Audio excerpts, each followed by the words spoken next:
What's up, you guys, and welcome back to another episode of the Call Me Thursday podcast. You're here with your best girl, Sarah, and I'm here with my best girl, Sav. Sav, how's it going? Hi guys, happy Thursday. Happy new episode of Call Me Thursday. I'm doing good. I was thinking about my life updates this week, and honestly, one of the most exciting things that happened to me this week is that I had a calzone, and I just need to take us back to the moment the last time, I think the last time that I ate a calzone, and I don't remember which episode we told this story in, but I'm pretty sure the last time I ate a calzone was the day of our junior prom, our junior high school prom, when my stepdad got me a calzone from Hungry Howie's, and I ate all of it, and then I was pissed at him because I felt fat in my dress. And I just have to say that I feel very redeemed after this.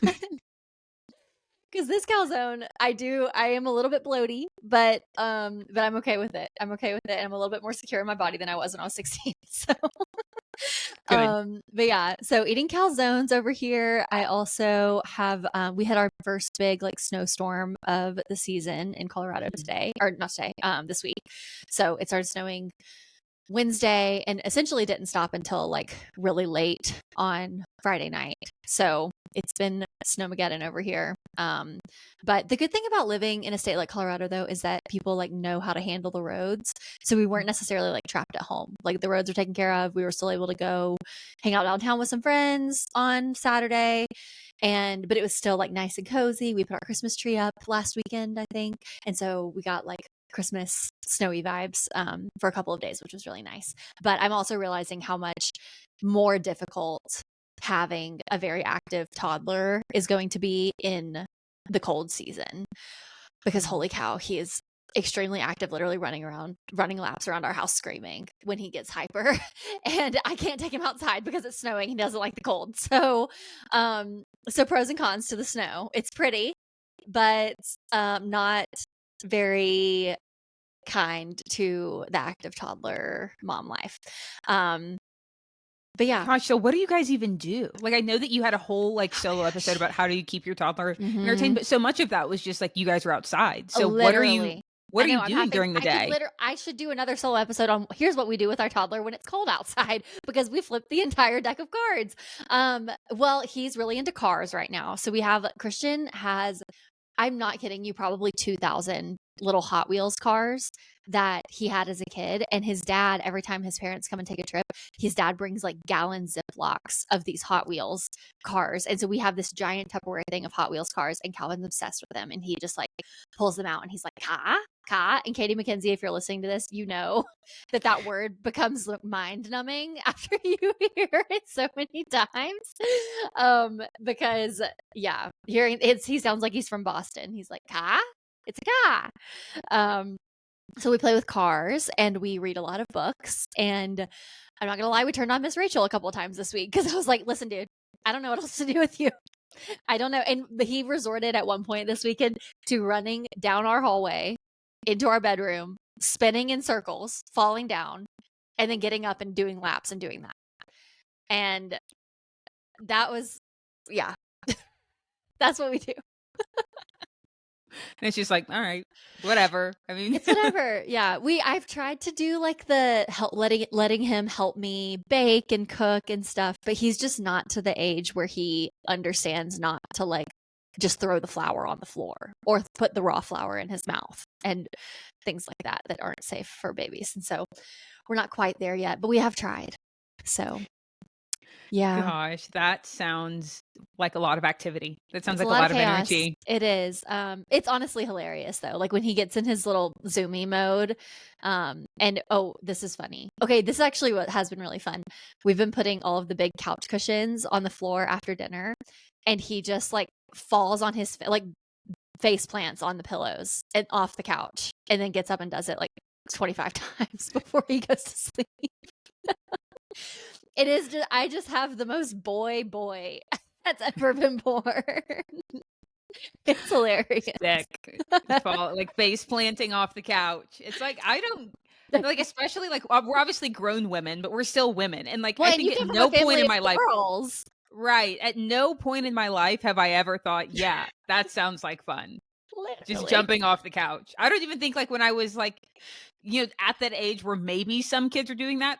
But I was also born like 35. Like I think You were. I don't think I ever was like a real youth or youthful person. Which maybe, I don't know. I'm thinking about this because we're just talking about Cal and like all of his development. I know that whenever he was first born, like one of the challenges was your mornings, because Sav has talked about this on the podcast before, guys. Like she has been someone who she's had a structured morning since, I mean, really since we got saved. Like you've never struggled with a consistent, like wake up, have a coffee, read your Bible, journal. Like whereas like some of us, me, like struggle with that. Sav has never had a hard time with that. It was really disrupted for the first time when you had a baby. What do your mornings look like now? Have you kind of gotten them back? Is it more of a hybrid? Are we just finding new ways to get that time? What do your mornings look like Oh now? my gosh. No, I'm so glad you said that, because it's like a moment of gratitude is that I think probably around the 14-month mark, Calvin just turned 17 months. And around 14 months, because I don't want to say a year, because I think usually babies go through a sleep regression around a year. So he was like waking up super, super early. But around the 15-month mark, we started sleeping very consistently until like 6:45. And so I can almost bank on, and I say sleeping until 6:45. If he wakes up, and this is crazy. I can't remember if I've talked about this on the podcast or not, but there was a point when he was waking up at like 5:45. And he just wanted to get up. He wanted to get up. He'd wake up and cry because he wanted to get out of his crib. And I got so fed up with it one day. I got him out of his crib and I went to the window and I showed him that it was dark outside. I said, Calvin, it's dark outside. When it is dark outside, you stay in your crib. And you can be awake. If you wake up, that's okay. But you just hang out in your crib until you start to see the light of day, show its face in the window. And then you can get up and let me know that you're ready to get up. And I'm telling you, Sarah, after that day, he would wake up and just kind of roll around in his crib. He'll sit there and like suck on his passy, kind of like rub his face, wake up a little bit. And he usually stays there until like 6:45, 6:50, almost every single day.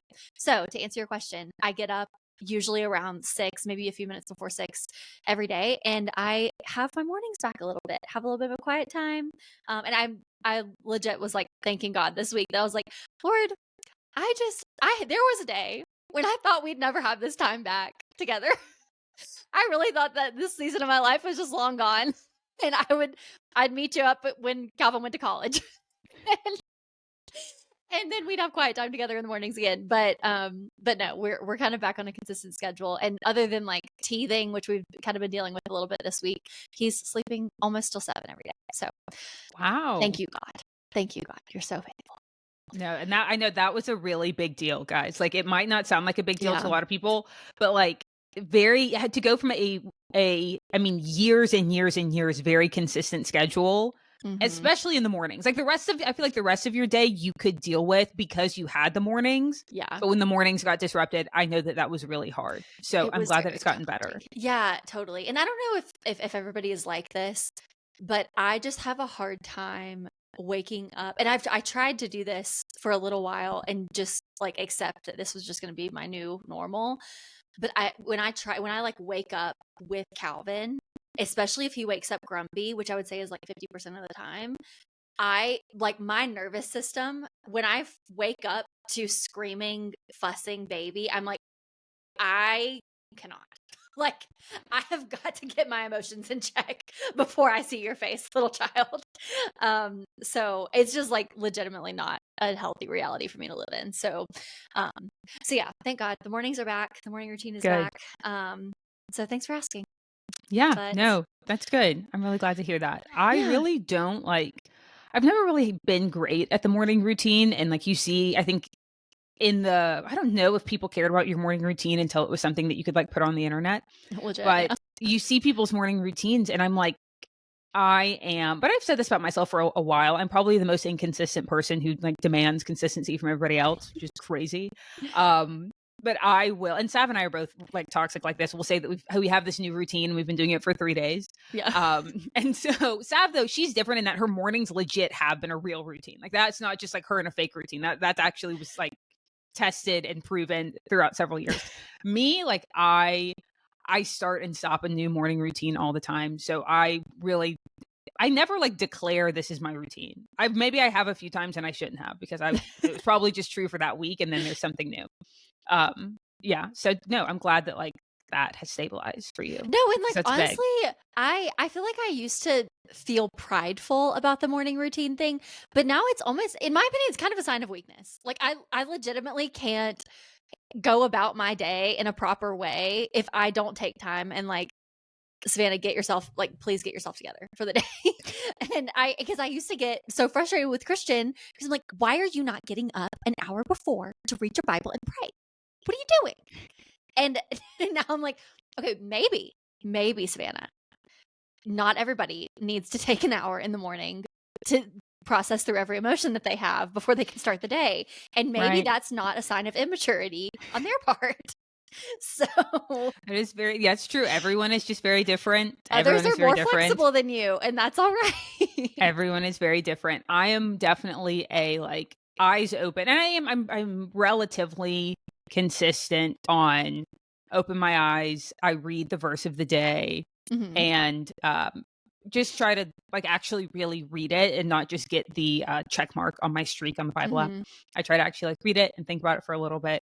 But then beyond that, like admittedly, and like there used to be shame around this, but I'm free. I scroll, I read the Bible, I read my verse of the day, I scroll for a little bit. I try to remember what's on my calendar for the day, but I never really do. And then Jay and I get out of bed and I just start kind of getting ready. I just try to like wash my face and brush my teeth. I usually like change into workout clothes or stay in my PJs. And then I just sit down and I just start working. That's really it. Like there's nothing really that exciting. I don't really do much. But do you guys get up at the same time?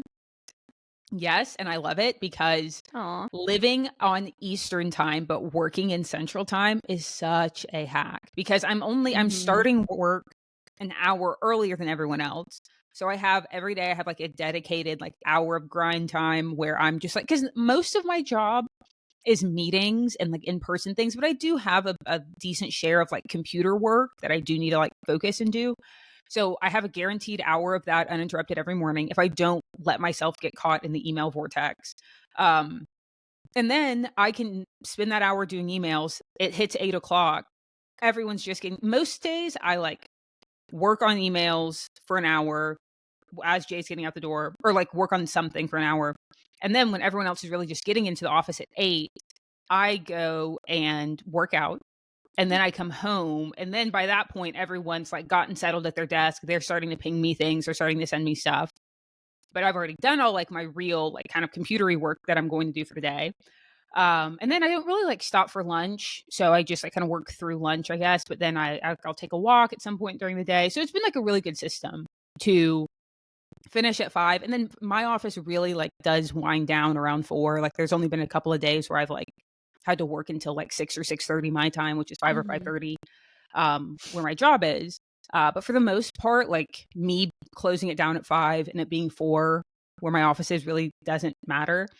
So it's been great. I do love the Eastern Central split. And a lot of the people I do have to talk to, and not a lot, but like there is one person that I talk to a lot that he's also on Eastern.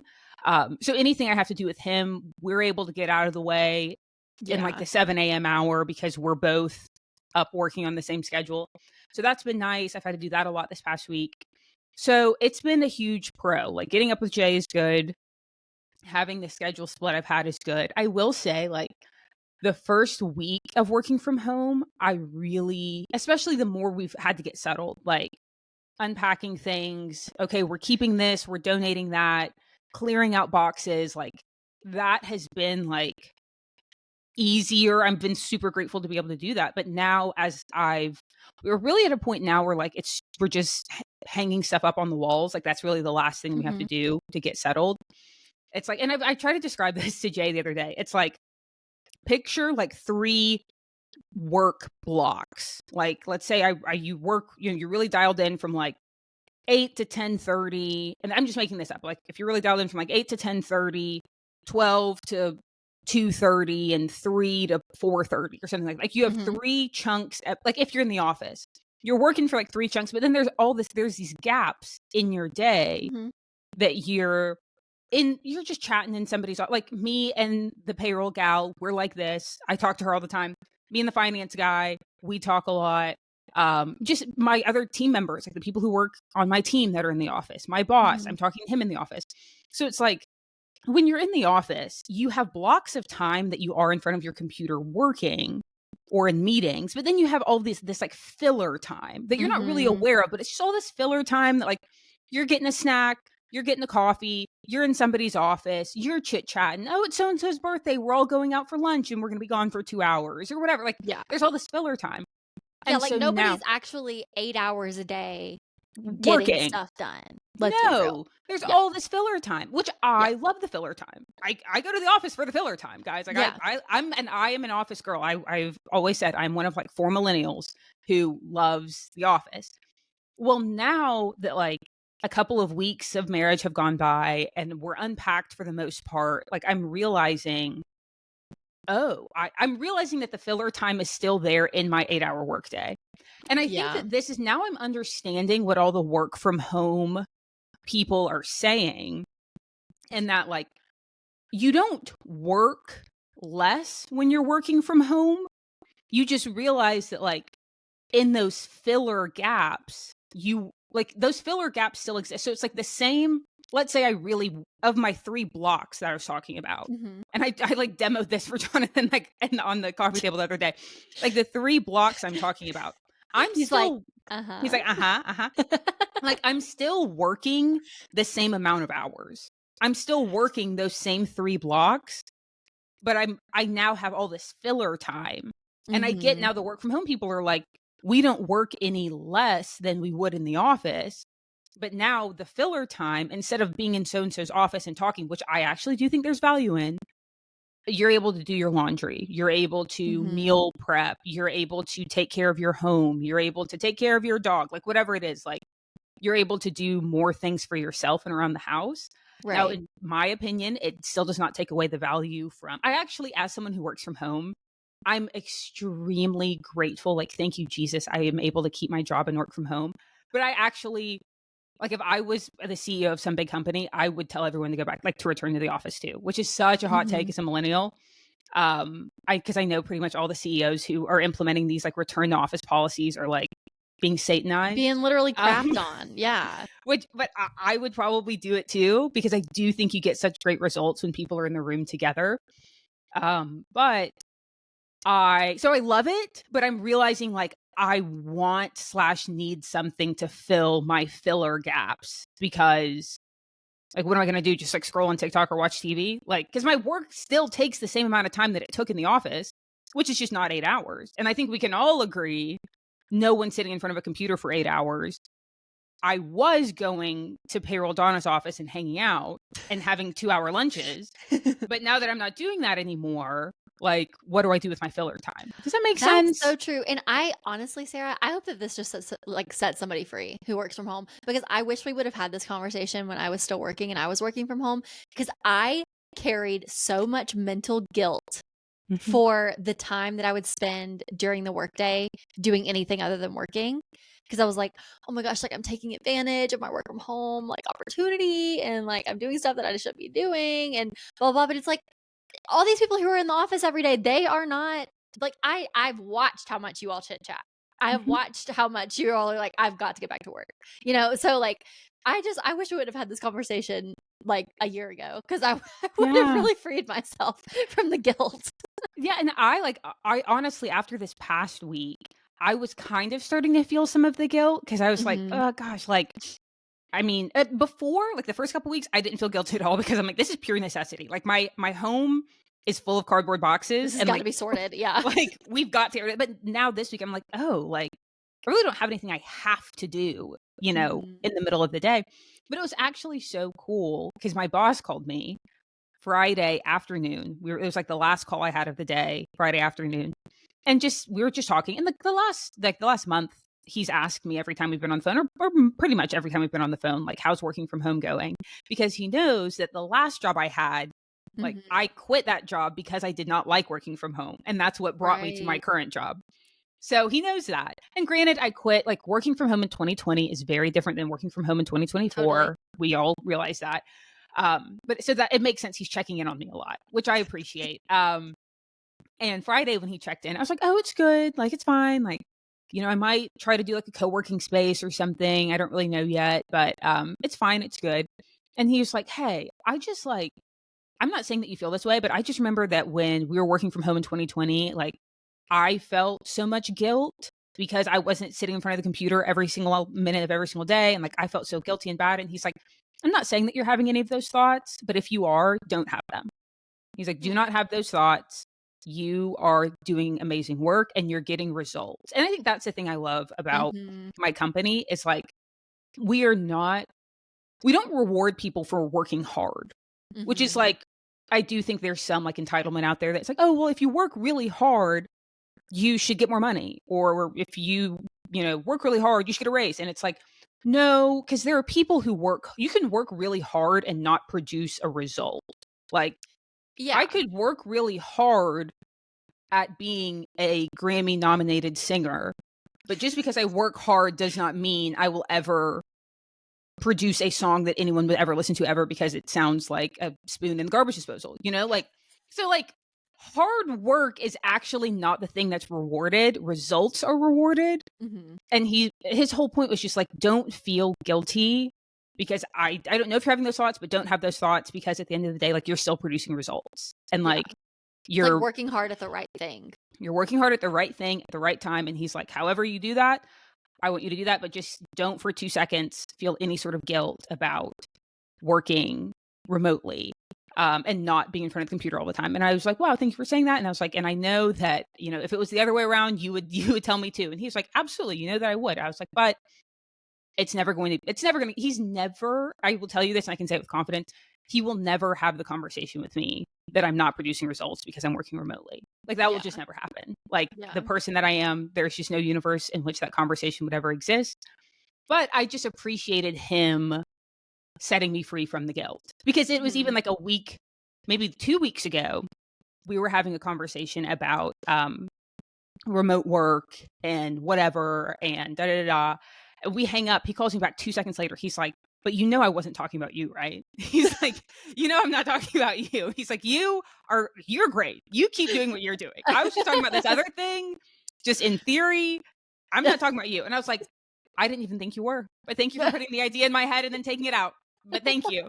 So anyway, I just really appreciated. And again, guys, like I know this sounds crazy. Like I can put out a whole podcast episode about how to quit your job and still like have good things to say about my job. It's crazy. I know. But like, it was just cool to like be reaffirmed that it's about results, Yeah. And I don't have to feel guilty, which I do think you're totally right. I think we're definitely not the only people who I think felt some work from home guilt. And I think as long as you're like getting the job done. And again, I see like the work from home community because I do feel like there's a very vocal work from home community. I see their point on if I'm doing the work, why does it matter? But then I also see the like return to office CEO perspective of, but like you're doing it here, but we feel like you could do it here. We feel like you could do it at a so much better level if you were all together. So I don't know. I see it from everybody's POV, but I feel like it's a very highly debated thing in the LinkedIn comments. I don't think the rest of us in the world care, but the people who are on LinkedIn, those LinkedIn influencers, they have got something to say about it. They're incredibly passionate about the return to office thing. Oh my gosh. I completely agree with you because in my previous job, when we finally got to the point where we were able to, even when we lived in New York, we had a New York office. I knew not a soul in the New York office. Like I didn't work with any of them directly, but even just going into the office and being around people at my company. And then when we moved back to Denver, like being around my coworkers, that was literally the saving grace of my sanity at the end, like those last few months of my job where I was like having a really hard time, was not enjoying the work that I was doing, but I was like, okay, but at least I can go and like hang out, cut up with my coworkers. We can all like kind of be miserable together in this like crazy season that we were in at work, whatever. So I see so much value in it. And it's like, even like results aside, in my opinion, it's got to be, you're making it 10 times harder for yourself to create an exciting, fun, like I want to be a part of this company culture if you're not in person. I will say my mom's company, it's like we're talking about this filler time and how the filler time when you're working from home is like filled with other things. When I tell you my mom, she still is like, she doesn't have Donna from payroll right next cubicle to her, but she will get her on Microsoft Teams and chit chat all day long with this, that, and the other person during the filler time. So it like that is the craziest thing to me about my mom. Like she's worked from home for probably since Christian and I got married, I think. And she's literally on the phone with somebody probably 10 hours a day, just chatting. Sometimes working together, but sometimes just chatting.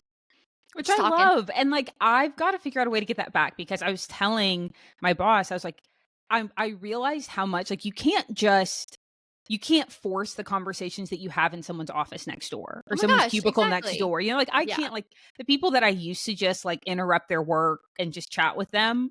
I can't just pick up the phone and be like, hey, what are you doing? Yeah, like, exactly. I feel weird doing that, you know? And it's like, well, your mom and her coworkers like manage to do it and it's not weird, but like, yeah, I would feel so weird just being like, I have nothing really to ask you about work. Nothing. No question about work. Just like, hey, like, what are you doing? Or like, even just like this dumb stuff of like, I feel like this situation is like really either really crazy or really dumb, or like, what do I do? Or I need your advice. Or there have been times where like I have a call, but I'm telling you, I feel like I'm being gaslit kind of all the time. It's just like a problem. But like, I'm like, I've pulled someone before who I work with closely, and I'm like, sit in on this call with me, because I feel like I'm crazy and I just need a witness to hear this to affirm that I'm not crazy.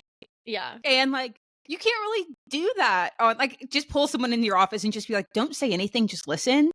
You can't do that not being in person. So I don't know. There's just some things that I miss of, like you said, just cutting up, and it's hard to like replicate that online. Well, it's like in a remote environment, I'm like, look, if I want to talk to somebody, I'm like, well, let me go like check their Google Calendar and see if they have any meetings. I feel like I need to like send them a meeting request if I want to like actually book some time on their calendar. And then they like get on and they're like, hey, what's up? Like, what can I help you with? I'm like, nothing. I just wanted to complain. talk. Honestly, I just want to complain. So I just wanted to talk. And that's the thing too. Like, I've realized in work, in business, or whatever, like the best conversations and this is true not just for like getting ahead or whatever you want to call it, but also like learning.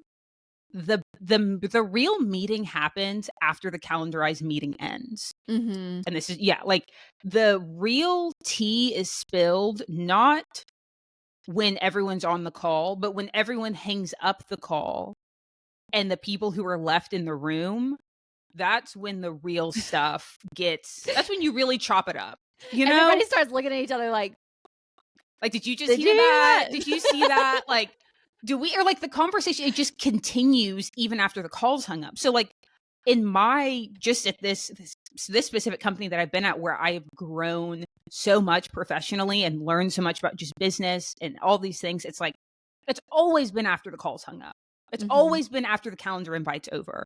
Like, so the real nuggets to me happen in the peripheral. It always happens like just you stick your head in somebody's office, or hey, y'all all come in here. Let's solve this problem really quick. Like, you just kind of waste a lot of time setting up calendar invites and stuff when it's like, no, like we're all standing here, go into the office, fix it, figure it out, take 30 minutes and leave. Yeah.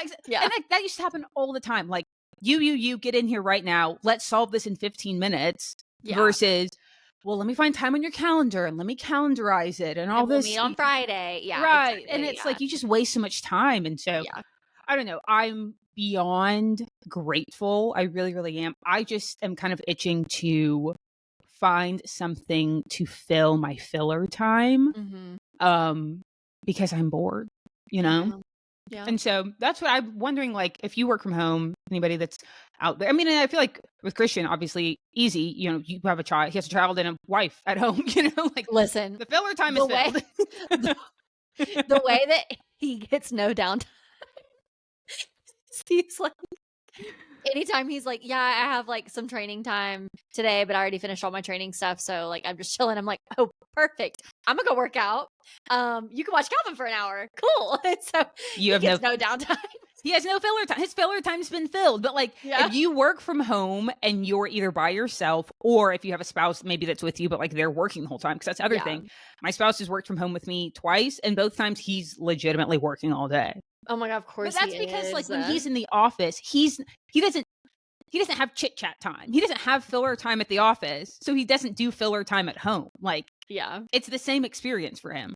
Whereas I have filler time at the office, so I have to have filler time at home. He plays no games with that. So if you're virtually alone when you're working from home, absolutely judging you. Yeah. It's like, what are you doing? Literally. Go back to work. And I'm like, I show him all the progress I've made on our home. And he's like, did you, like, I thank you, but like, how? You want PTO today or what? He's like, it's this mix of, like, in his eyes, it's like this mix of gratitude, but also like confusion. Like, yeah. The math's not mathing. Like, how did you got some extra hours in your time clock today. Cool. Yeah. So I don't know what the rest of you guys that work from home and do not have a child are doing, but let me know what you're doing with your filler time, because my laundry's done. I've worked out. Dinner's ready. What do you want from me?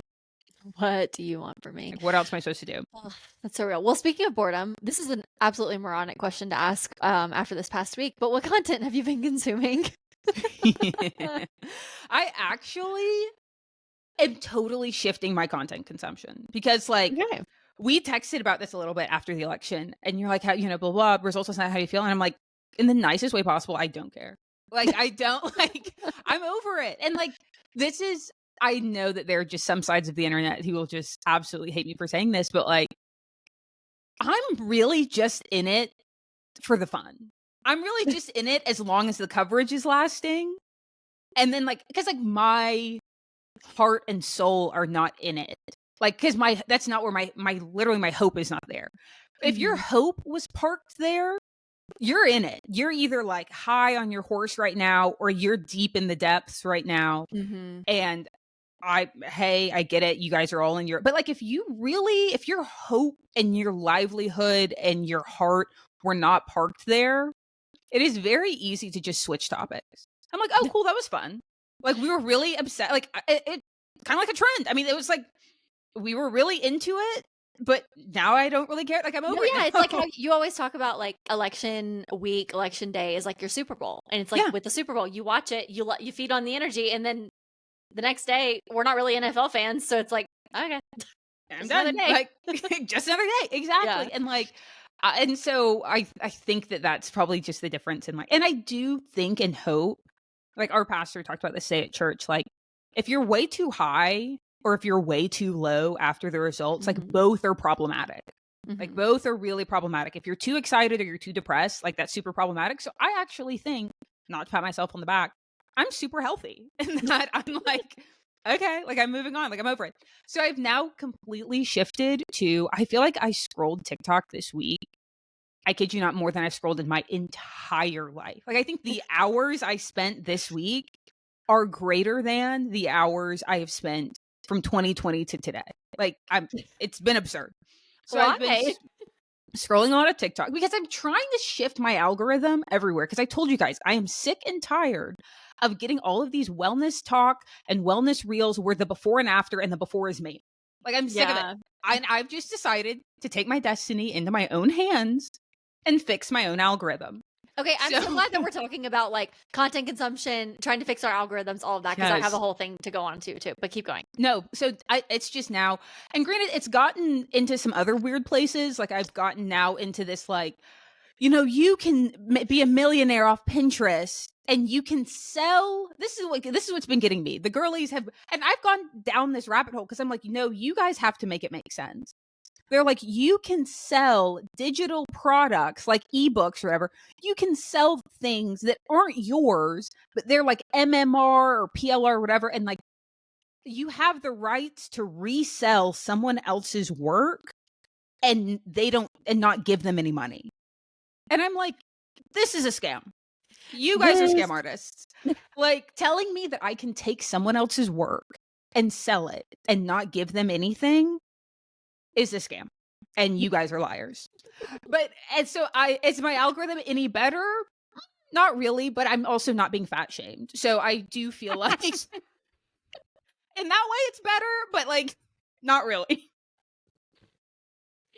Sorry, that got me. So like, my algorithm, it's weird, but I'm not being shamed for my body size. So it's better. We That's are all I on, got. on an incline there. No, We're on I'm the up. laughing too because when you're talking about the weird things, like things that I'm like, I never searched this in my life. And like the whole thing that we talked about several months ago when it was like the Drake passage in the Black Sea. And like the music is like dun dun like the whole sound bit. I was here. Asked to be I didn't here. ask for this. Didn't ask for it, That's really girls. content. Nope. What in the world? I'm just looking at recipe videos for my sourdough. How did I end up in the Black Sea? That's what I'm saying. The algorithms, they're unhinged. Whoever is like in the back at TikTok, just like monkey punching their way away on these algorithms, they just do whatever they want. Like, talk about a God complex. Like, those people have got to have a massive God complex. It's like them and like probably surgeons and doctors. Like, top 2 God complexes. The So TikTok true. algorithm monkeys and physicians. Gotta be. Crazy. Oh my gosh, so true. I've been consuming I was definitely like full on with the election stuff. I did fall asleep early. I think I fell asleep before, like maybe right after North Carolina was almost finished counting or whatever. But after that, I'm literally a 35-year-old man with how neck deep I am in Joe Rogan's podcast. Listen to so many, and this man interviews these strangest people, like, because he is just such a character. He used to be like an MMA fighter or something, or he like does MMA as a hobby and is really into MMA, or maybe he was like part of an owner in one of the organizations or something, but he's really into MMA stuff. And so now I'm like listening to talks with all these MMA fighters. And it's like my weird kick that I got on with Rich Roll and like all these like ultra marathon athletes. I'm like, this is not my world. This is not my universe. I'm just so interested the connect by it. now. I see the connect. That makes a lot more sense. Yeah, the Rich Roll to Joe Rogan pipeline. Yeah. And like he also interviews. I think I'm also just like a long form podcast girl, and both of them do like 2 to 3 hour podcasts. But he also does really interesting stuff with like doctors and people in like the medical field and stuff. So it's just like a wide variety of people, and I'm learning so much. Honestly, I am learning so. And he like Joe Rogan's literally like half the time on here smoking weed with people, having conversations. He's literally like lighting up. I'm like, is weed even legal in Texas? I don't know, but he's doing it in his studio. Anyways, that's crazy. Have you ever, speaking of long form, were you ever a Huberman girly? No, I tried. He was a little over my head, honestly. Yeah, I tried one time to listen to Huberman podcast. This was when I was like going to take the cycle syncing stuff really seriously, while also chilling out. And our friend Grace had to remind me that like you cannot have the goal of chilling out and also track every minute of every day of your cycle. Like those two things don't exist. Yeah. And I listened. It was a very long podcast about women's fertility and all of the bells and whistles. And I think that maybe I'm not really that much of a long form girly. If it's educational long form, if it's entertainment long form, I probably like it. But educational long form, I feel like I need to take notes. Yeah. And so I was like, it's a lecture at that point. I had my notepad out. I'm like, okay, you start with this many eggs. And then as your life goes on, like this is your egg depletion schedule. And like I was just and like the science it's fast, it's cool because it's real legitimate scientists, which I like, but it's also just extremely overwhelming when it's supposed to be like informational. You know? I mean, at that point you're listening to a Stanford science class. He's a Stanford professor. So I'm at work, I'm writing down notes. I'm like, Sarah, okay, stop. We're done. We're putting this down. We have to stop. But like I heard one, and it's like you hear like one nugget of a Huberman podcast and you just think that you're a wellness girly. I heard one lady say one time, and I actually think this was for women over 50. I don't think it was for me, but she was talking about like it's not. At first, I thought it was good to work out with like fasted, like with nothing on your stomach, and then she said it wasn't good. And this is my issue with so many of this stuff. It's like, one day this is going to kill me. The next day it's what's keeping me alive. Like I just can't keep up. I can't keep up. I know. But she said to eat just like a little bit before you work out. And so now without fail, I eat a spoonful of Greek yogurt before I go to the gym.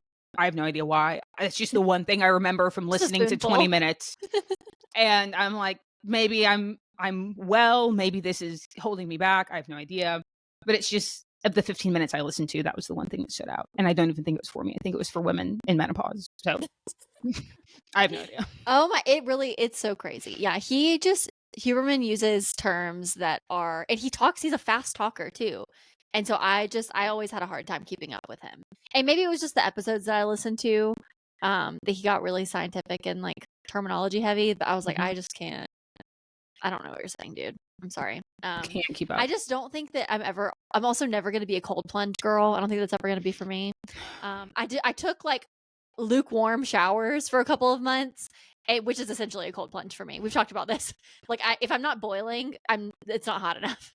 So I'm the just cold plunge community, I'm out. I will say, times where I have felt a little panicky, it does help a lot to, I mean, which you could just do this by like putting like an ice roller or ice on your chest, but like there's something about like your I'm not Huberman, but like something about like your vagus nerve is like right here, and like if you like can chill out your vagus nerve, I think your vagus nerve is like something that freaks out if you're panicking or having like anxiety or something. That's good to know. Okay. So there have been some times where I have felt, so I haven't done the cold shower consistently, but like if you're feeling like anxious and panicky, obviously it's extremely cold, but flip it all the way to cold, let the water hit your chest.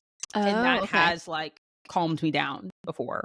Okay, that's good to know. That's good to know. So that is a hack. I'm not a consistent cold girly, but it has, and that it makes sense because the people who do cold plunge regularly say that it helps them so much with their anxiety.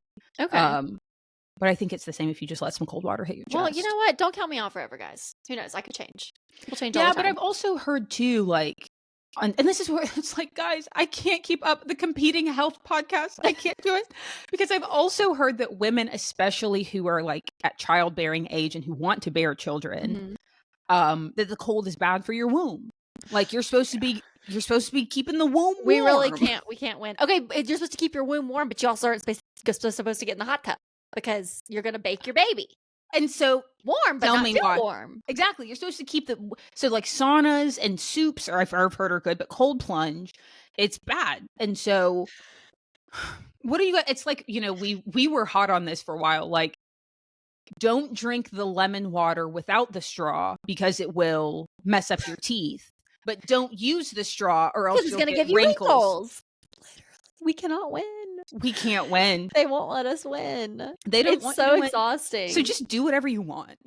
Like that's really where I'm at. Like do whatever you want because someone will say the wrong thing either way. And it really not struck me, but like I was thinking about this actually when I was listening to your solo episode, which guys, if you haven't listened to it yet, Sav put out a solo episode about cozy fall recipes. And like something you touched on was like, listen, none of these things have like kale, but like we're eating really clean and really whole ingredients.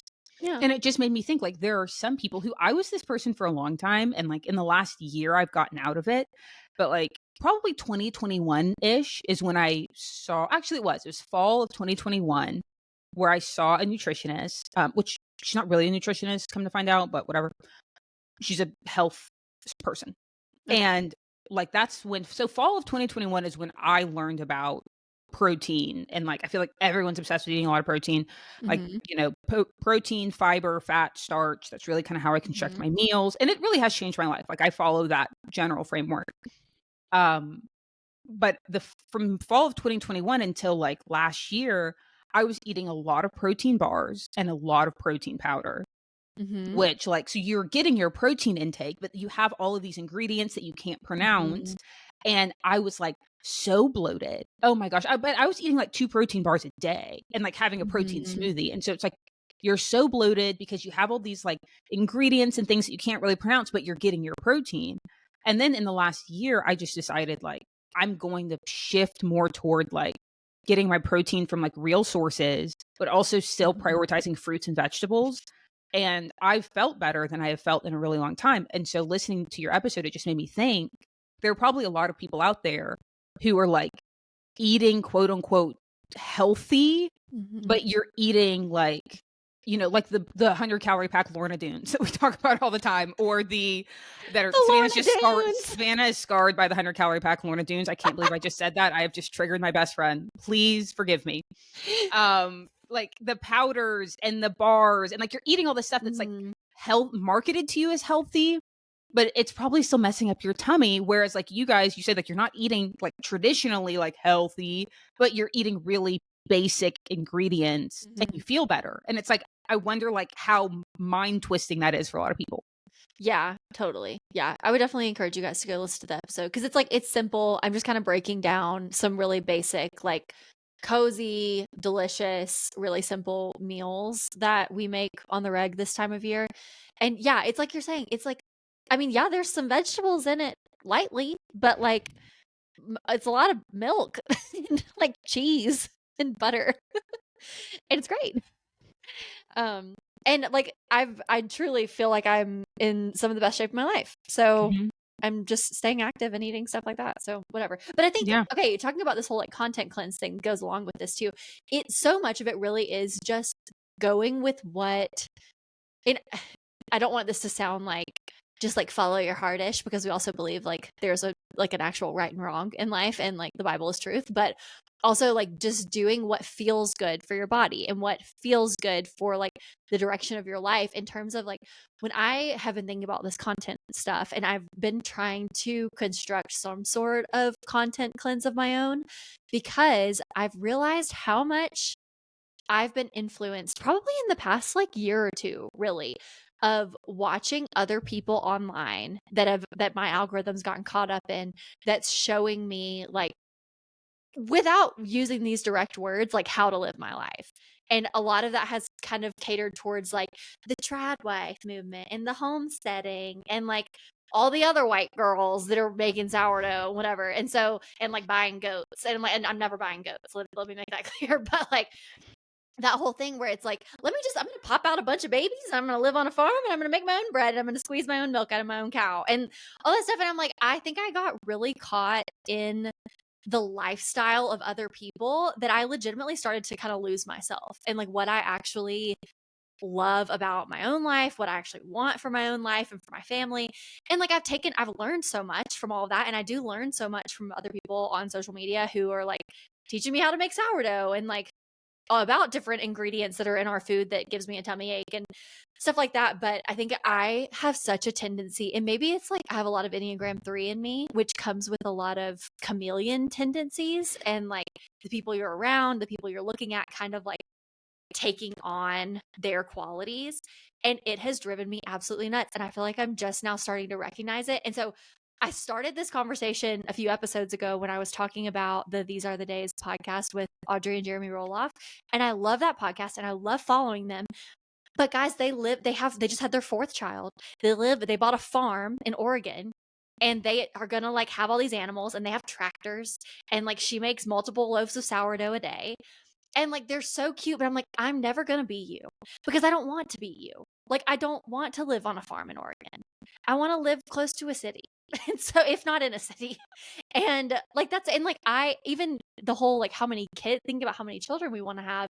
I'm like, I think I've been telling myself for a long time, like I want to have this giant family, and I don't know that I do. Like I really don't know that I want 4 or 5 kids. And I'm like, how much of that has been taken on by seeing other people, especially like Christian influencers who are having all these kids. And it's like, well, is that like the biblical thing to do, to like pop out a whole bunch of kids because you're supposed to like multiply on the earth or whatever? Like, I don't know. And like kids are a blessing and all this stuff. And so I don't know. I probably sound absolutely bonkers out of my mind right now with all this brain dump.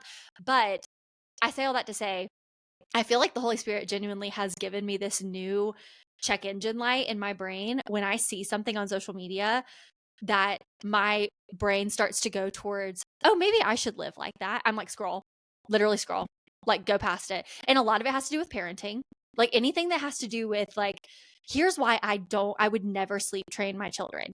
Here's why I would never give red dye 40 to my children. Here's why I would never do this, that, and the other, why I would never put my child in daycare. It's like things like that. I'm like, scroll, literally get out of here. Like I don't currently put my child in daycare, but that's not to say I'm never going to, So I'm over the opinions. I'm over the like people telling me how to live, and whether you're trying to or not. And I'm just done with it. And I think I have a new check engine light. So that's gotta be so empowering to be to be able to discern and identify like, this is trying to shape me and I'm not going to let this shape me. Yeah. you know? Totally. Like that's got to be really, really, really empowering. And we've talked about this before, like normalize being closed-minded. I think that we've put such a high ticket on like, oh, I'm really open-minded. I'm a really open. I'm not. I'm not. I'm actually not. And like normalize that. Normalize like I don't want 100 people's opinion on a lot of things. And I imagine that's got to be so true with parenting because there's got to be, I mean, it's true with marriage. It's true with parenting. It's true. I mean, you've got Jay Shetty saying like, if, sitting on the couch with your spouse is the lowest form of connection and communication, it's like, well, that's crazy because like me and my spouse watch TV, and like, well, that's crazy. I feel pretty connected to my spouse, but it's like anything, there's just too many opinions out there. And I think that this is why, like, not to totally rabbit hole on this, why it actually is so dangerous for young people to be on social media because you're too impressionable. Because everything and everyone is trying to impress upon you. Like, if you don't, and which, like, we've heard this, I feel like, especially in church settings, it's really, really true. Like, if you do not make a decision for who you want to be, like, everyone else will decide for you. Like, if you don't choose your chief influence, someone else will decide for you. And so there's no shortage of people trying to tell you what to do or how to live. And it's so subliminal. Which is why, like, young people who you don't even understand how impressionable you are. This isn't for you. This is for people with fully formed frontal lobes who, like you, Sav, can discern, like, I can watch this and then I can put it down and it not change my life at all. Yeah. I can see it. I can observe it, which is why, like, we talk about consuming content with people that you don't agree with. I can listen to a podcast that I am screaming because I disagree with everything that they're saying. But I can put it down and not implement the things that they told me to implement because I can observe it and walk away. And like, that's who social media is for. It's for people who can observe and walk away, Literally. Which is just not a 13-year-old. Just can't be. It's just not. Well, especially it's like you're impressionable and you just have no idea who you are. Like you haven't even had the time and the maturity and the years to be able to formulate an idea of who you are and who you want to be and who you're going to be in life. And I don't know, maybe that's the definition of being impressionable, but it's like you don't even have that sense of self to hold on to, where I feel like, I mean, I just turned 28 years old. So I'm like, no, I know what, like, the gifts that God's given me. I know the kind of family that we want to have. I know, like, the kind of life that we want to build. And like, maybe we don't know what that looks like concretely yet, or like how that's going to happen. But like, I do know that I don't want to live on a farm in Oregon. As beautiful and wonderful as that is for you, that's not what I want. And yeah, so that's been my whole thing with, like, I'm literally like rage scrolling through things where I'm like, goodbye Instagram, get out. I can't. No, you gotta. It's just shifting the algorithm. Like, it's granted, like, I rolled the algorithm dice, and like I said, I've ended up in a strange place, but it's just not a humiliating place. But like, I do think again, it's like fighting the algorithm. We've got to fight the algorithm monkeys. Like, they are coming at us with everything they have, and we've got to fight it. We've got to fight it. My friend Ashley, last night, we were all talking about like what our current algorithms are, and she was like, honestly, mine's just funny. Like, mine's just stupid videos. I was like, that's where I want to be. Get me back there, please. I'm begging. I know, it's like, cast me a lifeline. Like, from wherever you are, cast me a lifeline into my Pinterest hole and like my scam marketing hole. Cast me a lifeline and get me to funny, because get me out of here. I'm on this really weird side right now. But I do think I think something that we've talked about, just a theme the last few weeks, has been like your algorithm. And just, I think part of maturing too is just even being cognizant and aware that you are being fed. Yeah. Like, it's not a coincidence. It's not a sign. It's not happenstance. It's not what everyone else is talking about. You are actively being fed, and you can change what you're being fed. But just understand that, like, there is a very intentional strategy at what's coming at you. And that's fine if you're okay with it. Just knowing that, like, there's nothing coincidental about it. Yes, it's so true. And this is like, I feel like I'm gonna step on somebody's toes listening to this, but like, when people tell me like they got a sign from God that like this is what they were supposed to do because they saw, like, it was the next thing that popped up on their Instagram feed, I'm like, no. That's the monkeys. That's the monkeys. That's not the Lord. No, Odds that's the are, algorithm okay, I'm not monkeys. gonna say 100%, but odds are it's the monkeys. It's the algorithm monkeys. That's the only person who did that. I can't get out of my head now. Just monkeys working it, controlling all of our algorithms. Literally controlling our minds. I mean, truly, like, and I think that's like cracking the code of social media. If you can be aware of that, engage in it, be entertained, put it down, and go on with your day, you won. Yeah. But it's the same as like, and I was thinking about this earlier, the people who like that, Dave Ramsey, who like rages against credit cards. Yeah. It's because 99%, I don't know if that's probably an exaggeration, but like the majority of the world can't handle credit cards. The majority of the world, they're there and you're going to crack, you rack up $100,000 in credit card debt and you're paying 25% interest. And that's how the credit card company's getting you and whatever. So it's like people rage against credit cards because most people can't handle it. And I think on the same spectrum, like a lot of people, especially older adults, rage against social media because I actually think most people can't handle it. Mm-hmm. And I think that like that's reflected in even like, isn't it like the Facebook or the Instagram CEO or someone like they don't let their own kids get on it?